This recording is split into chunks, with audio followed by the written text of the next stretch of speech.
Hello, my name's John Chapman.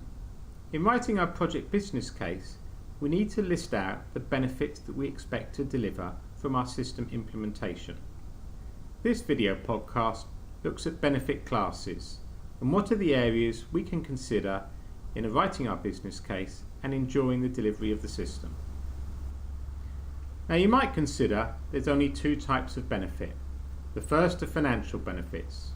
Perhaps the system implementation will help us reduce cost of doing business. Perhaps it will act as an enabler to raise revenue. Alternatively, there are non-financial benefits, such as we improve the morale of our team. What we might like to consider, though, is whether this classification of financial or non-financial is too limiting. The Office of Government Commerce book, Managing Successful Programs, does help us in benefit classes. It says that there are 10 areas which we should consider that our system may implement benefits. The first is, does it meet a policy or legal requirement? The second is, will it help us improve the quality of service? The third relates to internal improvement. Can we see that the system helps us deliver improvements perhaps in our organisation? The fourth relates to processes. Can we reduce the time to get work done? And the fifth, personnel or HR management. The last 5 areas are: number 6, risk reduction. Does it help reduce the risk of doing business? Number 7, does it help us be flexible in the way that we work? Number 8, is it an economy saving? So this is a financial benefit, or does it contain cost? Number 9, does it help improve revenue? Perhaps it's a Salesforce automation system and it helps us accelerate the revenue coming into the business. Or number 10, perhaps it's strategic fit. It's something that helps us as a business and it fits in with an overall strategy. Now I suppose I could do a dramatic reading in a Shakespearean style of these 10 different classes, but instead what might be more helpful is to actually go through some worked examples.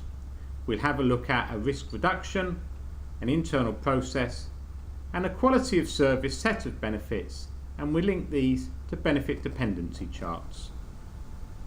In the video podcast on benefit realizations, one of the ones looked at was governance and compliance.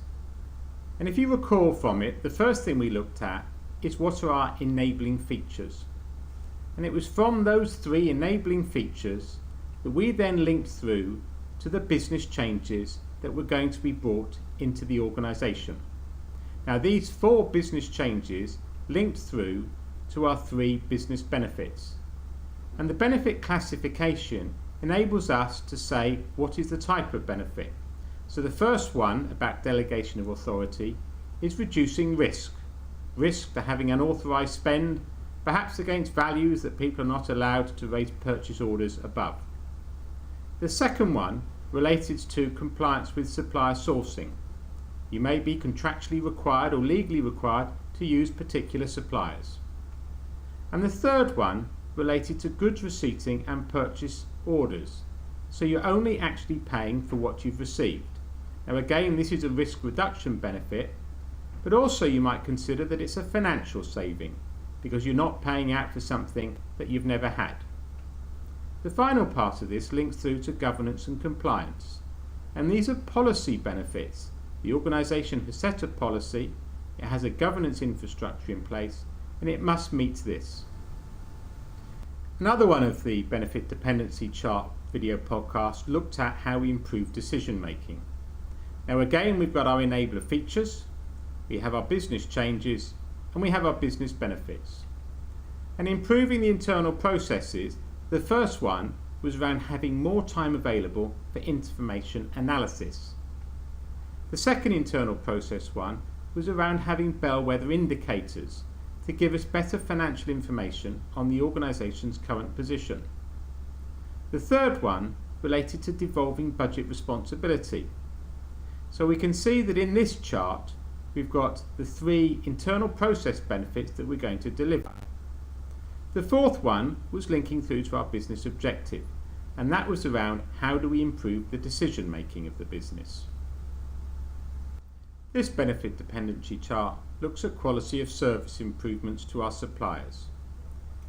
So on the left hand side we have two enabling features, direct invoice approval and three-way matching.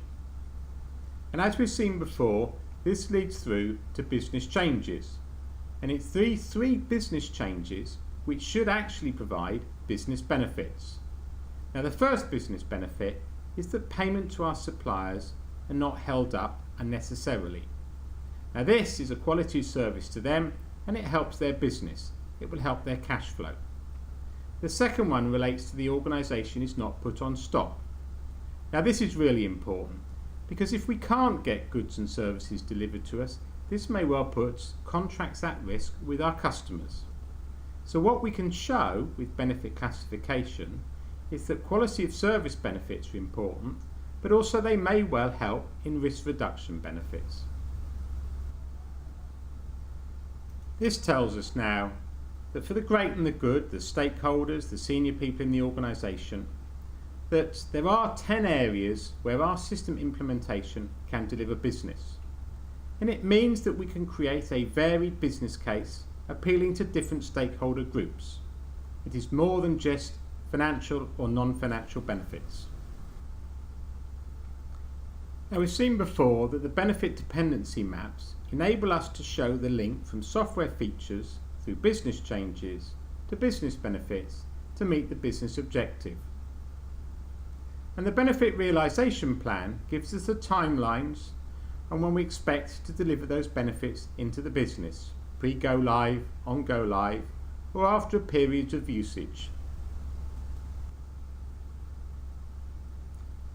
By adopting this approach to benefit management and benefit classes, we can now do a numerical analysis of the benefit case. We can look at our benefit dependency charts and we can list out and count up the benefit by classification.